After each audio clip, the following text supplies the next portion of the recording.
हाय dear student, Indian political online classes में आप सभी का स्वागत है। आज का लेक्चर हमारा क्या है, 7 है, क्लास 9 का विषय विज्ञान है। लेक्चर 6 में हम लोग पढ़ चुके थे रासायनिक संगठन एवं शुद्धता के आधार पे मैटर को दो भागों में बांटा जाता है। शुद्ध पदार्थ होता है, शुद्ध पदार्थ होता है। जो आपका शुद्ध पदार्थ होता है उसको भी दो भागों में बांट दिया गया था। पहला आपका था तत्वों के बारे में आप लोग पढ़े भी थे 6 लेक्चर में। ठीक है, तत्वों को 3 भागों में बांटा जाता है जो एलिमेंट्स होते हैं। पहला आपका होता है धातु होता है, दूसरा आपका अधातु होता है, तीसरा आपका उपधातु होता है।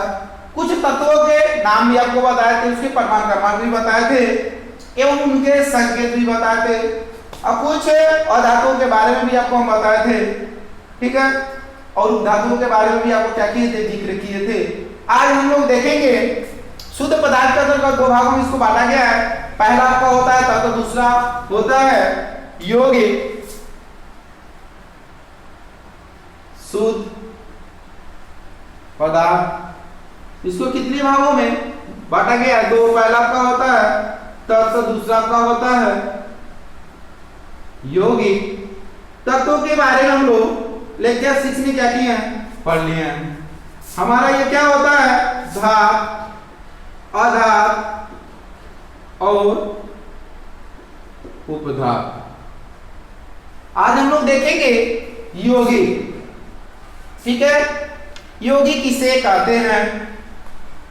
वे शुद्ध पदार्थ होते हैं जो एक से अधिक तत्वों के परमाणुओं से एक निश्चित अनुपात में संयोग करके बना होता है। वही आपका क्या कहलाता है, यौगिक कहलाता है। आज हम कुछ यौगिकों के नाम बताएंगे एवं उसके रासायनिक सूत्र भी बताएंगे, और आपको साथ साथ में लिखना भी पड़ेगा। जैसे हम देखेंगे कि हाइड्रोक्लोरिक अम्ल HCl जो होता है, ये आपका क्या है, यौगिक है। इसका निर्माण किससे, कौन कौन से परमाणुओं से हुआ है? हाइड्रोजन होता है और क्लोरीन होता है।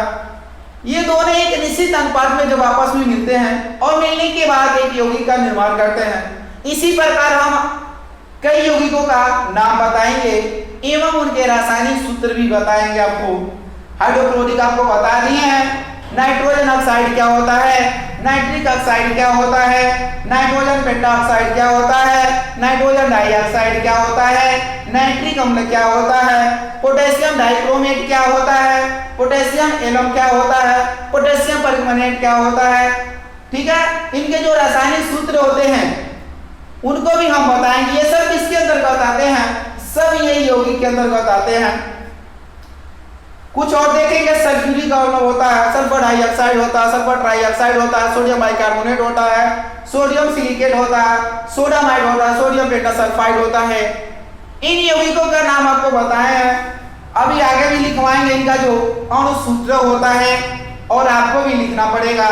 जैसे ammonium carbonate, ammonium nitrate, ammonia, ammonium sulphate, calcium hydrochloride, calcium cyanide, calcium silicate, तूतिया, carbon monodioxide, carbon dioxide, carbon disulphide, cupric nitrate. ठीक है, हाराकासी जिसको फेरस सल्फेट बोला जाता है।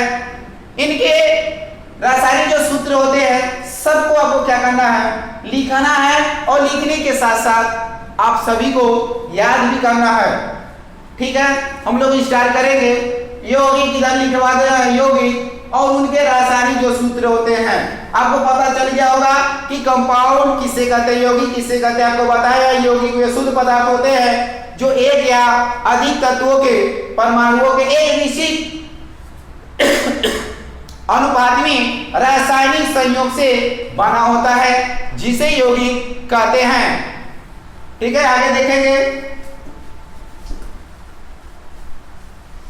उदाहरण के रूप में देखेंगे कि कौन कौन से यौगिक हैं।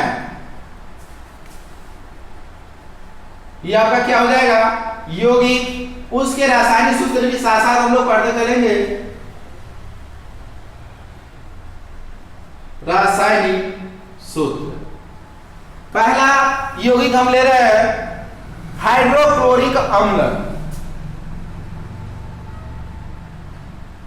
हाइड्रोक्लोरिक अम्ल इसको लिखना चाहते हैं हाइड्रोजन क्लोराइड तो लिख सकते हैं। इसका जो रासायनिक सूत्र होता है HCl होता है, साथ साथ में लिखते भी चलिएगा, क्योंकि जब नीचे तक हम आ जाएंगे फिर ऊपर का हम क्या कर देंगे, मिटा देंगे। तो इसके आगे हम देखेंगे हाइड्रोजन सल्फाइड, हाइड्रोजन सल्फाइड इसका फार्मूला का होता है H2S होता है।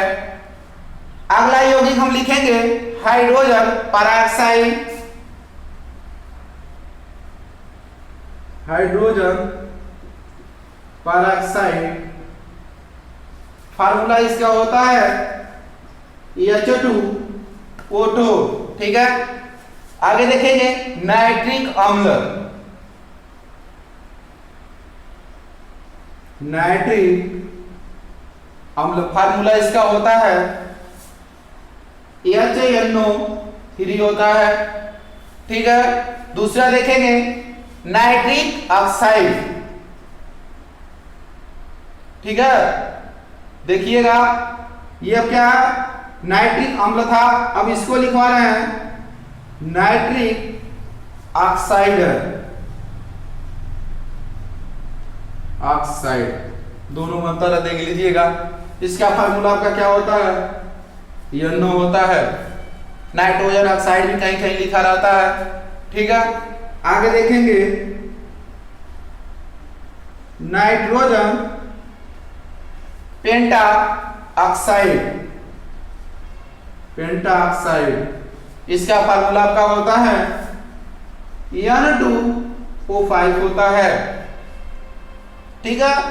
आप लोग लिख लिए होंगे तो इसको मिटाने जा रहे हैं, क्योंकि अभी बहुत से यौगिक हैं और उनके रासायनिक सूत्र भी हैं।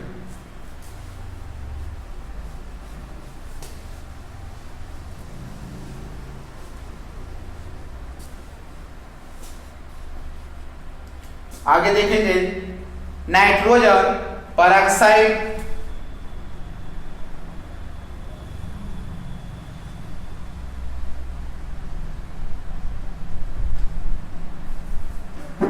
N2O2, ठीक है। फिर आगे हम देखेंगे nitrogen trichloride, nitrogen trichloride formula होता है NCl3 होता है। आगे देखेंगे सल्फ्यूरिक अम्ल,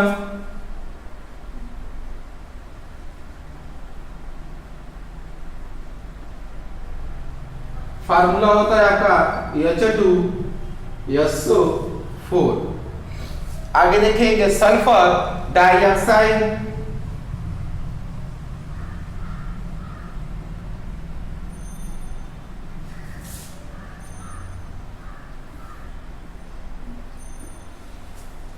फार्मूला होता है SO2। फिर आगे देखेंगे सल्फर ट्राइऑक्साइड,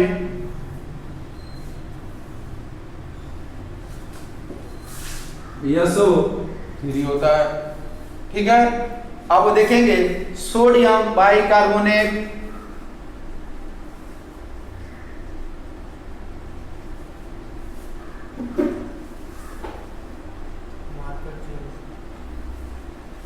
सोडियम बाइकार्बोनेट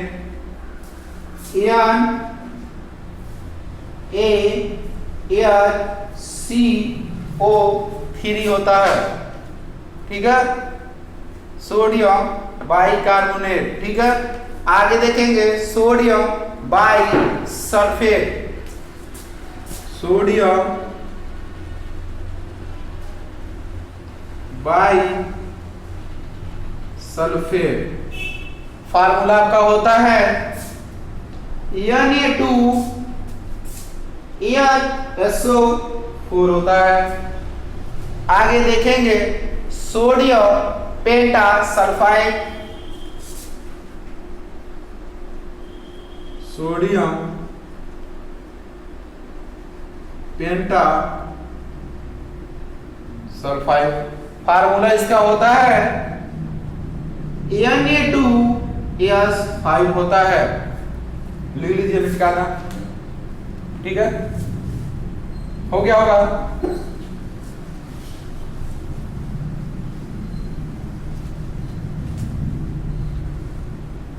यौगिकों का नाम हम लिखवा रहे हैं एवं रासायनिक सूत्र आप लोग इसको याद जरूर कर लीजिएगा, क्योंकि बहुत इसकी आवश्यकता पड़ेगी।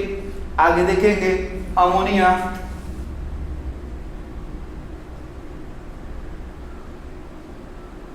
फार्मूला होता है NH3 होता है। ठीक है, और carbon monoxide, carbon mono oxide, CO होता है कार्बन डाई ऑक्साइड। फार्मूला होता है CO2 होता है। आगे देखेंगे carbon disulphide, carbon disulphide.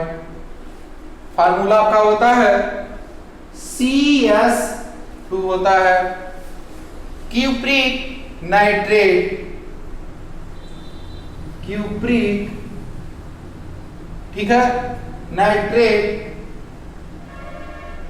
Formula इसका होता है Cu, ठीक है, NO3 का होल ट्वाइस। ठीक है, आगे देखेंगे अमोनियम सल्फेट,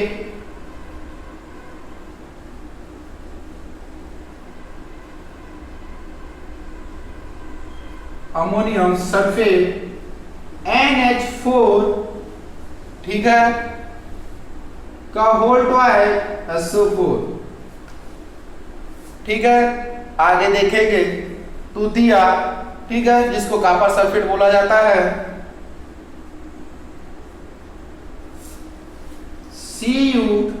CuSO4 5H2O। जल की मॉलिक्यूलों की संख्या तूतिया में 5 होती है। हाराकसिस में जल की मात्रा आपकी कितनी होती है? 7 होती है, जिसको फेरस सल्फेट बोला जाता है। ठीक है, लिख लीजिएगा हाराकसिस FeSO4 7H2O। ठीक है, ये सब आपके क्या है, यौगिक का नाम बताए हैं एवं उसके रासायनिक जो सूत्र होते हैं उसको भी बताए हैं। आप लोग इसको याद कर लीजिएगा। ठीक है, याद हो जाएगा तो आगे बहुत इसका फायदा होगा। जब आप 10th में जाएंगे तो रासायनिक समीकरण पढ़ेंगे, उसमें इसका उपयोग बहुत ज्यादा होगा। ठीक है, और बाकी चीज हम लोग लेक्चर 8 में पढ़ेंगे। ठीक है, मैं राहुल सर, धन्यवाद।